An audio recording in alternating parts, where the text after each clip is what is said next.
Coração Peludo. Olá, queridos ouvintes desse nosso podcast Coração Peludo, agora realizado de forma remota, mas com o mesmo amor e carinho, eu, Paulinha Carvalho e Pamela Magalhães, trazendo alguma coisa, alguma abordagem a respeito de relacionamento para vocês. Tudo bom, Pamela? Tudo bem, minha querida? Espero que os corações peludos estejam aí, afoitos e ansiosos positivamente para escutar algumas palavras que a gente tem para dizer sobre mais um assunto para ajudar. Olha, a gente tinha passado uma lição de casa no último podcast, então se você perdeu, você não está indo bem nas videoaulas, aquelas loucas. Você não está acompanhando o homeschooling aqui do Coração Peludo. E também não deve estar nos seguindo no Instagram, porque a gente falou sobre assistir a esse filme, Pais e Filhas, que está na Netflix, inclusive. Então, se é o seu caso, você está devendo essa lição, dá um pause e vai assistir o filme antes de chegar para essa conversa. Pamela, só lembra qual que é o seu Instagram? Porque caso alguém, né, meu não Instagram... saiba... Lógico, meu Instagram é @psipamela, PSI-Pamela. O meu @Paulinha Carvalho JP, e é por lá que vocês podem procurar a gente, por DM, se não quiserem se identificar, ou nos posts relativos aos assuntos, ao podcast, para mandar a sua pergunta, a sua situação, enfim, para participar aqui do Coração Peludo. A gente recomendou esse filme, na verdade a Pamela recomendou pra gente, Pais e Filhas na Netflix. Eu assisti ao filme bem do jeito que a Pamela falou, com o lencinho do lado, caso eu emocionasse demais. Um filme que tem um elencão, né? Tem o Russell Crowe, tem a Amanda Seyfried, tem o Aaron Paul de Breaking Bad, um monte de gente, assim, famosona mesmo.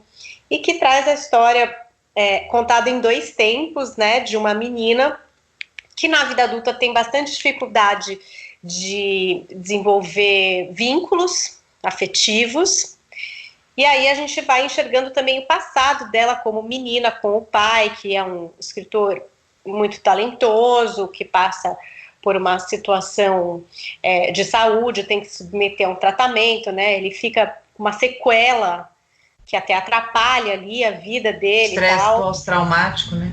Exatamente. E num acidente, enfim, não quero dar spoiler, gente, vai lá assistir.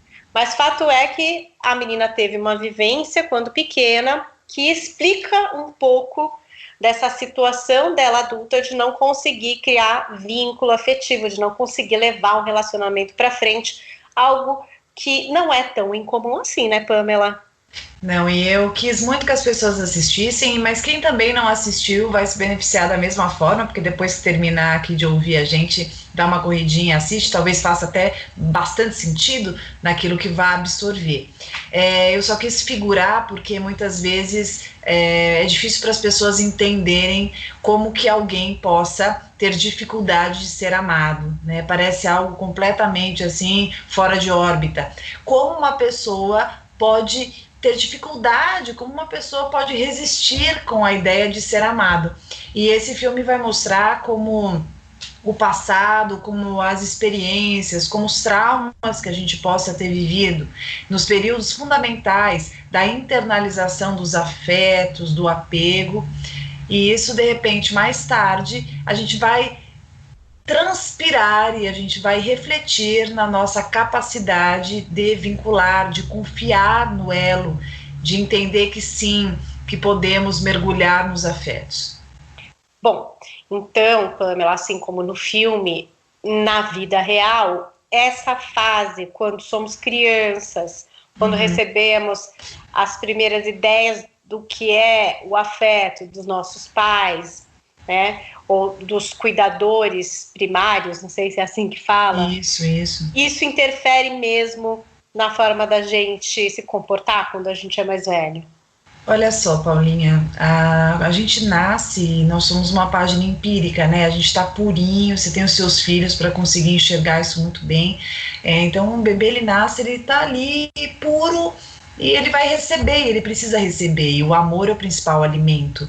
Então, a forma que os cuidadores, que os pais, eles vão realizar, eles vão conseguir transmitir esse afeto, é fundamental para que o ser humano ele vá entendendo qual o respaldo afetivo que ele tem aqui dentro. Então, se você pensar em pessoas que lá atrás, nas fases de desenvolvimento, viveram negligências afetivas, maus tratos, abandono, rejeição, pais ausentes, uma perda de um dos dois, ou do pai ou da mãe, uma situação bastante traumática, tudo isso vai reverberar futuramente, porque eu aprendo muito mais com os meus modelos do que com aquilo que é intencionalmente transmitido. Então, às vezes, eu tive uma avó que fez de tudo por mim, que me transmitiu todo o amor do mundo, mas o meu pai me abandonou, mas a minha mãe acabou falecendo. Então, tudo isso, de alguma forma, vai aparecer mais tarde, assim como também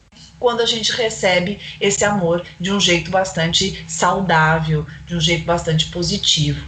É importante lembrar também que a superproteção, ela também pode interferir de uma maneira negativa futuramente. Eu digo isso porque tem muitos pais que dizem: mas eu fiz de tudo, mas eu fiz, nossa, eu só faltei fazer isso e aquilo e tal. Quando, na verdade, o exagero sempre vai esconder uma falta, né? Sempre vai refletir uma culpa. E, bom, eu sou desde que eu tive meus filhos, eu tive mais consciência desse pensamento, de entender que os pais fazem o melhor que eles podem. Pelo menos eu acho que a imensa maioria tenta acertar, e, enfim, acho que às vezes acerta, às vezes erra. Só que a gente, quando cresce também, Pamela, a gente tem como curar essas feridas, a gente tem como entender que essa é a nossa mecânica e a gente tem como mudar isso? Tem, só uma coisa importante, eu quis justamente que esse filme Pais e Filhas fosse o pano de fundo da nossa conversa, porque você vai ver no filme que esse pai, ele faz de tudo que ele pode, e há uma situação paralela, né, algumas e uma principal, que é completamente fora do poder e do que poderia se imaginar que iria acontecer com uma criança. Então, esse é um exemplo interessante, que às vezes, por mais que os pais queiram acertar, pois por mais que os nossos pais quisessem fazer tudo perfeitamente, há algumas faltas ali que são muito maiores do que qualquer previsibilidade que a gente tenha. Então, sim, eu acho que a ideia é que as pessoas possam perceber o quanto que há internalizações afetivas atrapalhadas, desorganizadas, limítrofes e bastante insuficientes, que incapacitem essa pessoa a verdadeiramente acreditar que o afeto venha acontecer e que ela possa confiar no amor. Costumo dizer que aquilo que eu não tive é muito difícil que eu acredite que exista. Então, existem crenças internalizadas, por exemplo, se lá no passado eu amei e perdi, né? Eu confiei nesse amor materno e eu perdi essa mãe. Esse pai era muito carinhoso, muito afetivo, e de repente aconteceu alguma coisa com ele começou a, enfim, entrar nas drogas, no álcool, seja o que for, ou mesmo abandonou a família, aconteceu alguma coisa. Eu posso internalizar a ideia de que tudo que eu amo eu perco.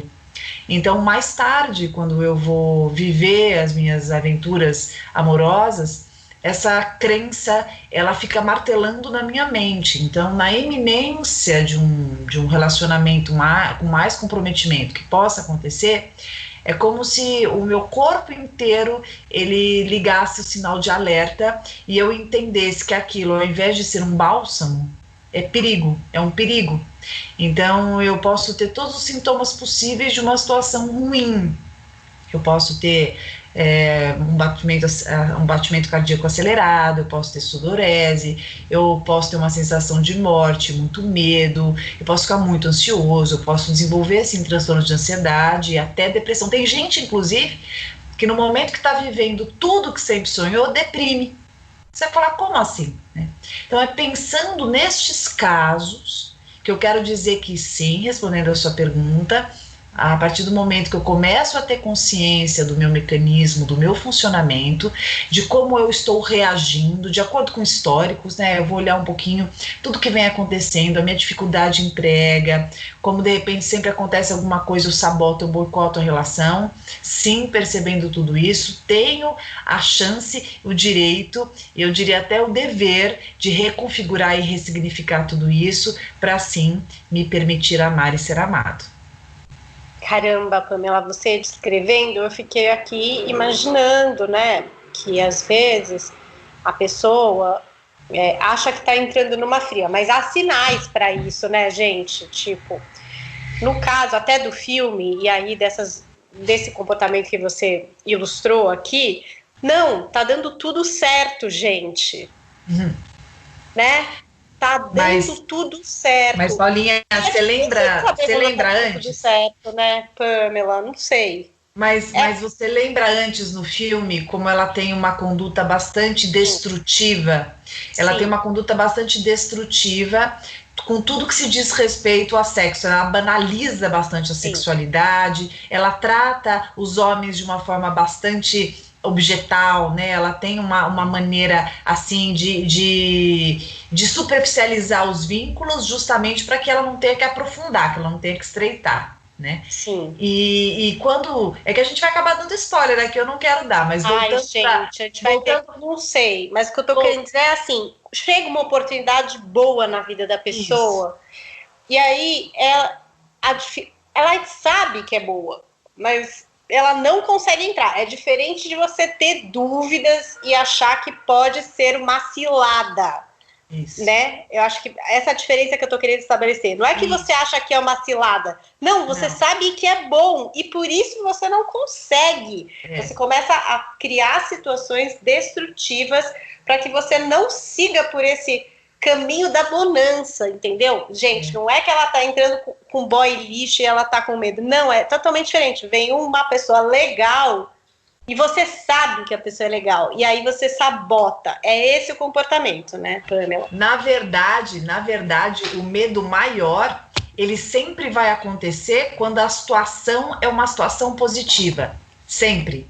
O medo maior é quando há uma possibilidade de aprofundamento, quando verdadeiramente tudo que o cenário que está sendo montado é um cenário positivo. É claro que ali não vai ser uma relação líquida, entende? É um relacionamento em potencial. Então esse medo, todos esses sintomas que eu estou dizendo, as autossabotagens, os boicotes, acontecem nesse cenário. Tá, então olha, se você está ouvindo aqui o podcast, teve aí o seu passado, né, quando criança, mais assim, perturbado, e percebe que na situação, por exemplo, da formalização da relação, vamos conhecer meus pais, né, vamos dar um passo a mais aqui, se nessa hora você vai lá e boicota esse relacionamento com uma pessoa que você gosta e que tá dando certo, é com você que a gente está falando, é isso, Pamela, resumindo? Isso. Toda vez que você perceber que quando primeiro que eu acho que um sinal dessa pessoa que tem muito medo de relacionamento, ela acaba sempre se atraindo, né, num primeiro momento, ela se atrai por pessoas que são ou comprometidas, ou indisponíveis, ou são pessoas difíceis, ou são pessoas que superficializam vínculo, porque por mais que ela se relacione com esse tipo de pessoa, já tem um panorama que há uma chance muito remota disso ficar maior, entende?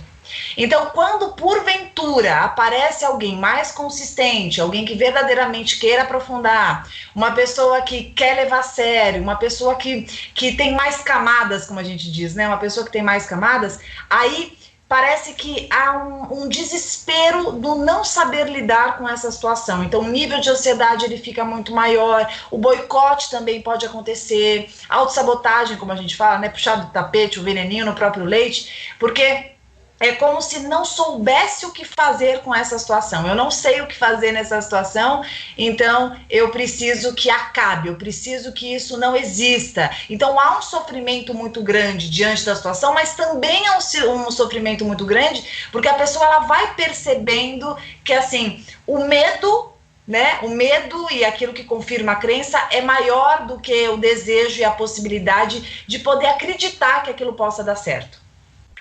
Pamela, fico imaginando a outra pessoa, né? Então, temos essa pessoa que, de repente, está iniciando um relacionamento, que talvez vai ficar mais sério, né? E a outra pessoa que está apostando nessa história, né? Talvez uma pessoa que tenha um passado afetivo mais generoso, digamos assim, entendeu o amor de outra forma, e aí fala, nossa, gente, o que está acontecendo?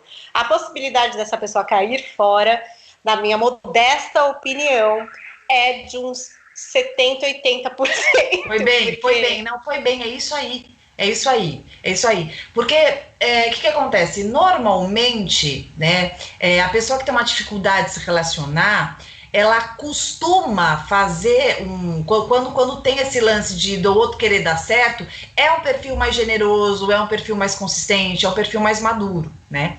Então, no primeiro momento, lógico, que quer e vai tentar, mas diante das sabotagens e dos mecanismos destrutivos da outra parte, acaba muitas vezes abdicando, né? Desistindo. Eu fiz vários textos sobre isso, né? Eu fiz um recentemente que eu dizia assim: você fez a pessoa que mais te amou desistir de você, né? Então, parece muito contraditório com o que as pessoas dizem. Poxa, mas tudo que a pessoa mais quer é ser amada. Mas, na verdade, o amor não é para qualquer um, né? O amor é para quem se permite ser amado. Então, por isso esse podcast, porque eu acho que as pessoas precisam entender que nem todas tiveram esse amor. Então, a gente precisa começar a perceber essas crenças num exercício de repaginar essas crenças, de olhar mais para perto. Caramba, realmente, olha, eu tenho um histórico que toda vez que aparece uma pessoa legal na minha vida, eu deixo escapar, eu estrago, eu faço alguma coisa que sabota o vínculo. Então, essa pulguinha atrás da orelha que eu quero plantar aqui, quero que quem esteja escutando nosso podcast mande para aquela pessoa que você sabe que tem um baita de um medo de se relacionar. Por quê? Porque se essa pessoa fizer uma boa terapia, se essa pessoa começar a ter bons insights, se essa pessoa começar a fazer trabalhos com ela mesma, dela entender os mecanismos de pensamento que ela tenha, claro que não é da noite para o dia, mas aos poucos ela pode se trabalhar muito nesse aspecto e se libertar e sair dessa prisão, dessas crenças equivocadas e antigas, baseadas em perdas, baseadas em traumas, baseadas em situações muito difíceis que aconteceram lá no passado. Caramba, Pamela, agora isso tem que fazer terapia mesmo, né? Porque deve ser muito difícil sim. ter esses insights, tipo, de forma espontânea. Tipo, eu tô aqui na minha sala e penso, nossa, meu pai meio me abandonou, já sei. Que não é fácil, né, Pamela? Não é. Mas, na verdade, o que acontece? Eu acho que o nosso podcast não é uma psicoterapia, mas ele é terapêutico, né? Então, ele vai plantar uma sementinha. Então, assim, a pessoa já vai começar a ter algumas percepções que, caramba, realmente, quem são os relacionados? Quem foram as pessoas legais que tentaram se relacionar comigo e que por alguma razão eu não permiti que decolasse, né? Eu tive há pouco caso um paciente que trouxe uma situação muito similar a essa que a gente está falando, uma pessoa muito legal, uma pessoa inteligente, uma pessoa muito esforçada no trabalho, mas que só se relaciona com pessoas superficiais, com pessoas que, enfim, nunca dão em nada. E aí, toda vez que aparece uma pessoa mais interessante, a primeira reação é uma resistência, né? Então começa a ficar doente, aí esquece do horário que marcou o encontro, sabe? Umas sabotagens assim, né? Somatizadas, bem nesse nível. E aí, lógico que estava em terapia, eu comecei a mostrar. E aí, quando começou a haver essa lucidez sobre o que estava acontecendo e começou a permitir que essa outra pessoa entrasse na vida dele, ele foi ficando muito ansioso. Então ele falava para mim, eu tô muito ansioso, eu tô desesperado, né? É um medo incompreensível, é um medo irracional. Mas ele começou a ter essa consciência desse medo justamente por já estar num nível em que ele está trabalhando contra os mecanismos naturais baseados nessas crenças internalizadas do passado, né? Então, a pessoa começa a ter mais consciência, então ela começa a trazer o quê? Ela traz o racional para perto do emocional, para que ela consiga lidar com essa situação e fazer a reparação necessária. E é sofrido, Pamela, revisitar essas vivências? Muito. Muito, porque é muito tentador ser amado, né? É um desejo muito grande. Só que tem um pensamento recorrente, justificado de acordo com vivências lá atrás, que dizem que não, é perigoso, vai te machucar, você vai sofrer, vai doer, vai te frustrar, vai ser irreparável, né? Então, é só a pessoa que está escutando a gente pensar sobre alguns pensamentos que a gente tenha certeza. Por exemplo, eu tenho certeza que se eu puser a mão no fogo vai queimar. Eu não preciso pôr a mão no fogo para saber que vai doer e vai queimar o meu dedo. As pessoas em relação à questão do amor, quando elas foram muito frustradas, quando elas foram muito feridas no passado, elas têm certeza que ao se permitirem serem amadas, elas vão ter uma sensação maravilhosa e em seguida elas vão perder, e essa sensação de perda vai ser absurdamente dolorida. Como a gente tem a certeza de que a gente vai pôr a mão no fogo e vai queimar o dedo. Pamela, mas, por exemplo, a gente falou dessas questões, dessas primeiras noções, né, uma coisa da infância e tal. Agora, quando mais velho, né, já iniciei minha vida romântica, foi tudo bem, tive uma infância normal, não sei o que é normal, mas tudo bem, média, não tive nenhum episódio de perda ou alguma coisa assim, muito marcante, tudo bem, tudo via de regra. E aí, nas minhas relações amorosas aí, já quando eu inicio a minha vida amorosa, eu tenho, por exemplo, uma grande decepção ali com alguém, uma traição, ou um sumiu, um ghosting, tava lá tudo bem, a pessoa desapareceu, não sei, mas assim, na relação amorosa já, não antes, não a internalização do que é o amor. Isso também pode trazer uma marca e um medo, e a pessoa também pode se fechar? Eu acho, na verdade, na minha experiência clínica, quando alguém tem algumas pancadas da vida, que aliás, acho que a maioria de nós tem, né? Eu acho que assim, levar essas pancadas da vida, acho que quase todo mundo já levou. Mas eu ainda insisto com você que eu acho que se eu levo uma pancada muito grande na minha vida adulta e lá no passado eu tenho uma internalização positiva dos afetos, ainda assim eu tenho uma capacidade de tolerar e de acreditar maior, eu sou mais esperançoso, eu tenho uma sensação maior de que pode dar certo, entende? Agora eu acho que se você teve muitas faltas no passado, se você teve abandono, se você teve algum tipo de rejeição, algo bastante significativo, e mais tarde isso acontece 1, 2 vezes, aí sim a chance dessa pessoa se fechar ela é muito grande. Porque aí eu acho que é ferida em cima de ferida, né? Mas quando você tem uma ferida em cima de um histórico bastante construtivo e positivo, o teu processo de resiliência, né, o teu processo de transformação, ele se dá de uma maneira muito mais rápida, de uma maneira muito mais perspicaz. Pergunta: se você, já jovem, faz terapia, então, por exemplo, você está passando por uma perda ali do seu pai, ou um divórcio em que houve um abandono, sei lá, uma espécie de um abandono, mas essa criança ou esse adolescente, ele está passando por terapia, ele está lá falando sobre isso de alguma forma, não sei se é ludoterapia, qual é a terapia, conversa, adolescente, fica um tempo nesse processo terapêutico. É possível que ele vá para frente já metabolizando isso de uma forma melhor, sem esse fantasma? É porque ele vai ter um espaço de conversação, ele vai ter um espaço de dividir com o terapeuta, espero que um bom terapeuta, aquilo que está sendo passado. Então, o que acontece? Existem alguns temas da nossa vida que a gente nunca teve espaço para conseguir rever.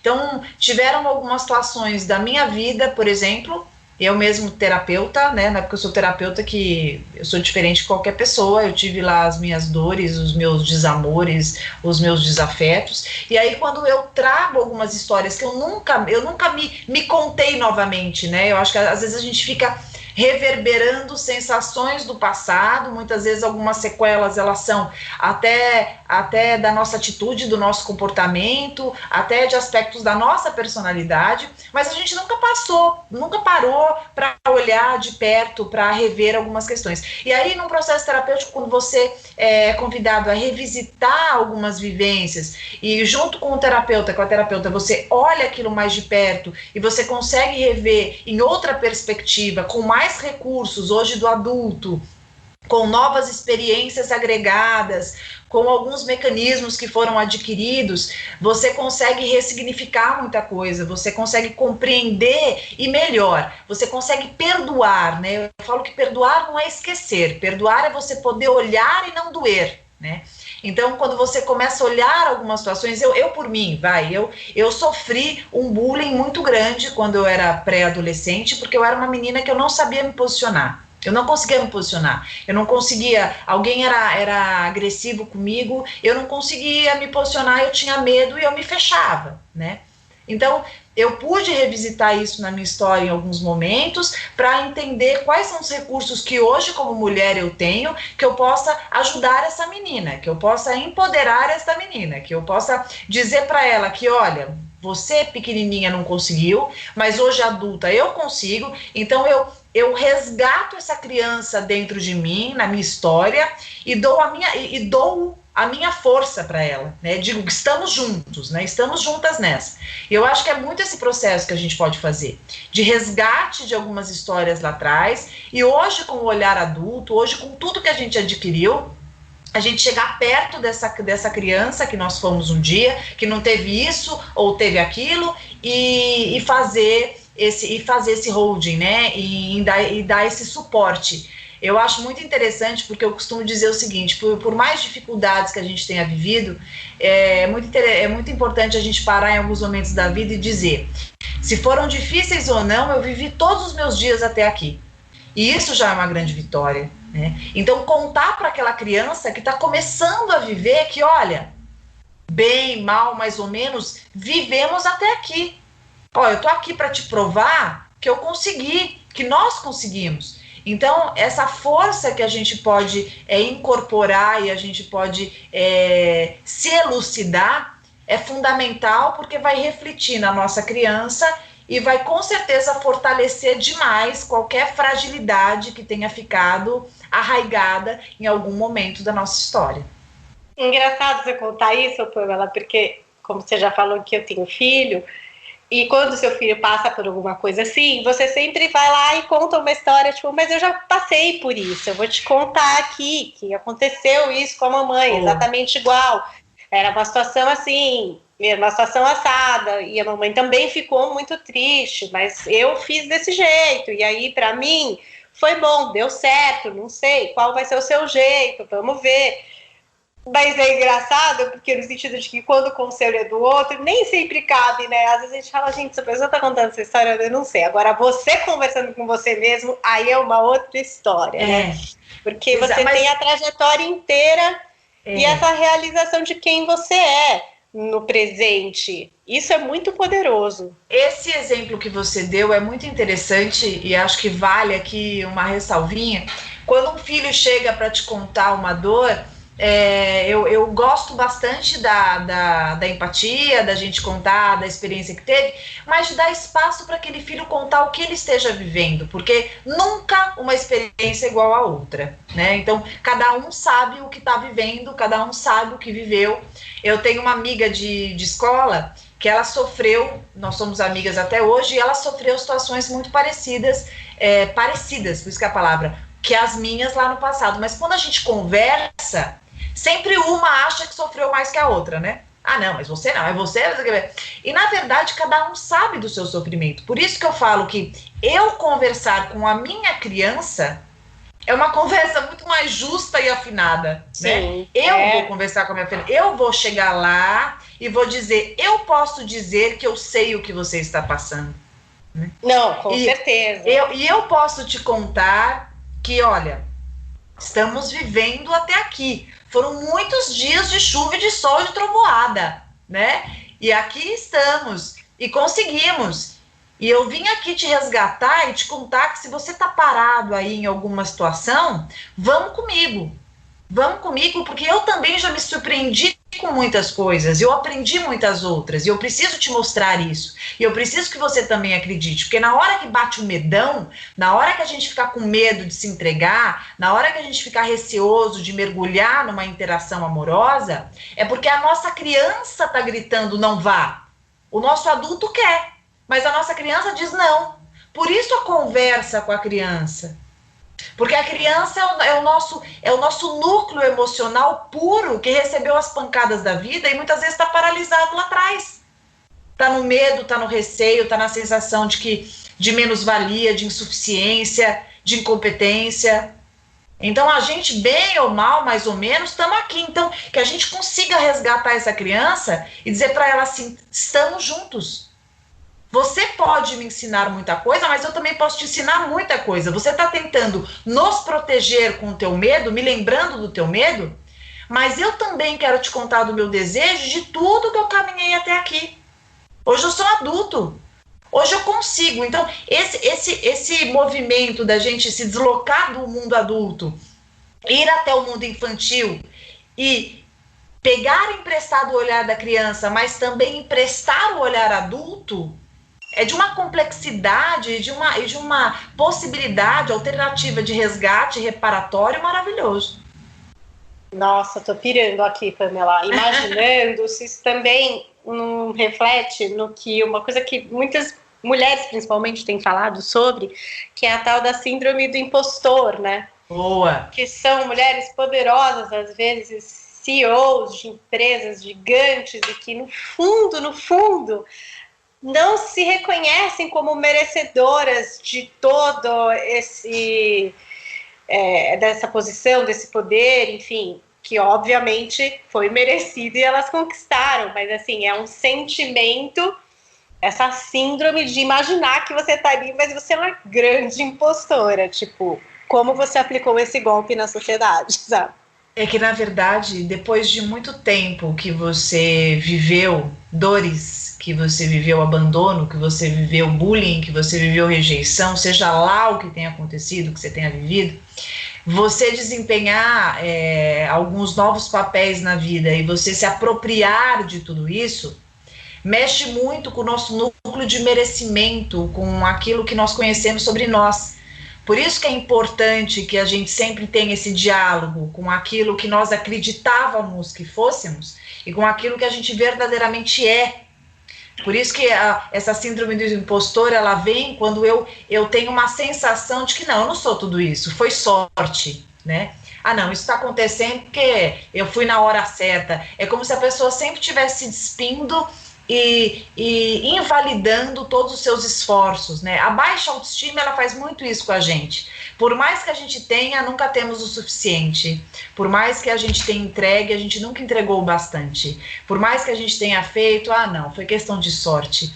É como se a gente sempre tivesse se despindo e de alguma forma se esquivando e driblando a possibilidade de vestir o sucesso, de vestir a realização, no caso que a gente está falando, de vestir esse amor, de se apropriar, de receber, né? Porque parece que nós não merecemos, parece que nós não daremos conta, parece que aquilo não cabe no que nós conhecemos, que eu falo que é sobre a zona de conforto, sobre a familiaridade. Alguns lugares muito desconfortáveis, eles foram tanto tempo os nossos lugares que na possibilidade de nós podermos ocupar lugares muito melhores, isso pode nos assustar, porque a familiaridade, né, aquilo que nos confere identidade, nos remete a uma sensação de falsa segurança. Não é que é bom, mas é conhecido, né? Então, quantas são as vezes, voltando na temática inicial, quantas são as vezes que tem lá uma oportunidade maravilhosa de um relacionamento com alguém muito legal, que a gente gosta e que gosta da gente, mas aquilo é tão assustador, é tão novo diante do nosso repertório, tudo aquilo que a gente já viveu, que a gente rechaça e a gente afasta a gente faz alguma coisa, algum movimento destrutivo, sabota e acaba com aquela oportunidade, porque dá um medo gigantesco de não dar conta, dá um receio gigante de que, caramba, isso não é para mim. Ele vai descobrir que eu não sou tão legal. Não, fulano vai descobrir que eu não sou tão bom assim. Inclusive, tem outros elementos que acontecem, muitas vezes. Nós começamos a deturpar a imagem, né? A gente passa a não ter tesão pela pessoa que gosta da gente. A gente passa a ter uma espécie de um asco com a pessoa que gosta da gente. A gente começa a achar defeito nessa pessoa que gosta da gente. A gente não enxerga exatamente como ela é, justamente pelo temor que nós temos de vivenciar algo que realmente vai nos colocar num patamar que nós desconhecemos. Você estava falando uma coisa do conforto, né, do que a gente está acostumado, essa zona de conforto, que às vezes é um lugar ruim, né? Você está acostumado com um lugar ruim, e esse é o lugar que você reconhece como o seu. Tem uma série que chama Perfume, e que tem um perfumista nessa série. É uma série de assassinato, não tem nada a ver com esse contexto amoroso. Netflix? É na Netflix. Mas tem uma coisa interessante, quando o cara tá compondo o perfume, e aí ele fala assim, essa essência, é uma coisa até meio nojenta, escatológica, mas fala, essa é uma essência de fezes humana, fezes de bebê, que essa essência é usada em perfumes para trazer essa sensação de conforto, porque é um cheiro que é comum a todos nós, né? Seres humanos que, de fato, vão ao banheiro, defecam, e isso a gente usa, é claro que não vai, gente, não é um perfume com odor fezes, mas ali na essência, na composição, é alguma coisa, uma nota que vai trazer ali essa sensação de conforto por ser algo que as pessoas estão, de fato, acostumadas. Então, fiquei pensando nessa analogia. Que você falou isso, foi perfeito, e eu lembrei que muitas vezes algumas pessoas, quando elas bebem muito, se drogam alguma coisa, elas têm uma percepção diferenciada sobre os objetos de desejo, né? Então, às vezes elas conseguem sentir coisas que elas sóbrias não conseguem sentir. E essa é a maior prova de como o mecanismo de defesa que nós temos, ele faz com que a gente não alcance alguma capacidade emocional, e ele blinda muitas vezes o fluir dos relacionamentos e das possibilidades de interações que nós tenhamos. Então, eu quero muito que as pessoas percebam esse alerta de como, de repente, elas podem sim estar vivendo uma oportunidade maravilhosa das suas vidas, mas justamente pelos mecanismos de defesa, por essa associação de uma internalização afetiva deficitária do passado, elas tenham uma percepção deturpada do que realmente tenham ali. Então, o medo de entrarem num relacionamento que vá realmente ser proporcional, que vá ser recíproco, pode fazer com que elas detonem aquilo, né? Então elas se afastam, elas refugam, elas são refratárias, elas sabotam, puxam um tapete pelo medo. Então é fundamental que se tenha primeiro, essa correlação do histórico, faça esse apanhado. Em quantos momentos da sua vida você encontrou algumas pessoas que depois, ou mesmo durante, você sabia que eram pessoas muito especiais, mas que por uma razão quase que irracional você não conseguiu estar com elas, né? Eu vejo algumas pessoas com medo de se relacionar, que quando elas me contam do histórico relacional, elas vão me contando de algumas pessoas, elas falam, eu não sei porque eu não fiquei com essa pessoa. Sei lá, a gente não conseguia transar. Ah, sei lá, eu comecei a implicar com o pé dela. Ah, porque eu impliquei com a pinta que ela tinha na cara, sabe? O cabelo, a estria da bunda. Começam umas besteiras, umas superficialidades, porque precisa se existir, encontrar alguma coisa para ser um empecilho para esse mergulhar, né? São pessoas que têm muito medo do mergulhar no oceano e aí permanecem nas piscinas rasas, né? Permanecem nas piscininhas infantis, que ali elas só se molham, mas não tem qualquer receio de se perderem ali no mar profundo, né? Porque o mergulho no oceano é isso, né, Paulinha? A gente nunca sabe o que a gente vai encontrar, é uma situação de entrega, a gente está inteiro ali. O amor, ao mesmo tempo que ele tem a consistência, Quanto mais você se entrega, mais vulnerável você se torna. E você precisa ser muito corajoso para suportar essa vulnerabilidade. Olha, espero que você que passa por isso tenha se reconhecido, tenha encontrado aí essa sementinha que a Pamela sempre coloca nos nossos vasinhos para a gente ficar pensando, para ver se não está precisando de um adubo aí, de um trabalho, do especialista do jardim, porque é importante a gente também se autoanalisar e compartilhar esse podcast com alguém que esteja precisando, né? Muitas vezes as pessoas conversam e trazem ali coisas, se você fala, puxa, exatamente o que a Pamela estava falando, manda para essa pessoa, porque pode ser essa sementinha que o seu amigo, a sua amiga estava precisando para virar a chave e realmente conversar com essa criança e operar essa mudança. Que não rápida, né, Pamela? Mas não é, mas a chance do sucesso é muito grande. Eu vou deixar um recado aqui, espero muito que chegue aos ouvidos da pessoa certa. Primeiro, que o seu medo de amar, ele é justificado por tudo aquilo que você passou. Mas ele é completamente injustificável com tudo aquilo que você pode vir a passar, com tudo aquilo que você pode viver. E o amor, quando correspondido, o amor consistente, um amor com uma pessoa madura, um amor com alguém que verdadeiramente te ame e você ame, com certeza será muito bom, com certeza será agregador. Se vai durar para sempre ou não vai, nós não sabemos, mas isso na verdade é o que menos importa.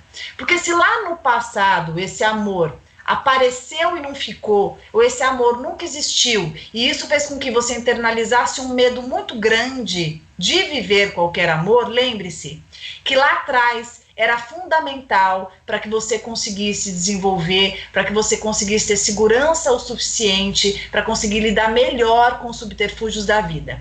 Mas hoje você é adulto e hoje, ainda que você mergulhe no oceano, porque o amor é isso, né? O amor é um oceano que a gente não sabe onde vai dar, repleto de situações, repleto de surpresas que acontecem ali e provocam na gente uma emoção absurda. Ainda que você se perca nesse oceano, você estará consigo mesmo, porque você é adulto. E hoje você tem recursos possíveis para lidar e driblar com todas as adversidades possíveis. E de términos você já conhece bem. Agora, se você verdadeiramente terminar um relacionamento ou acabar uma relação que tenha muito amor, o relacionamento termina, mas o amor nunca terminará dentro de você. Anotou, compartilhou, confesso, vou tirar bem esse momentinho para postar ali no Instagram para divulgar essa pérola de podcast, o nosso coração peludo. Tem alguma coisa para falar? Quer trazer um tema pra gente? Vai lá no Instagram, eu sou Paulinha Carvalho JP, Pamela é @psipamela. Pode mandar a sua DM, e a maior prova de que a gente lê tudo que vocês escrevem é o tema da nossa próxima edição, porque muitos pediram, muitos mandaram DM dizendo que queriam falar sobre isso, que é essa questão de se relacionar com alguém comprometido. Ixi, Maria. Nossa, tempos de pandemia, deve ter até atualização desse tema, gente.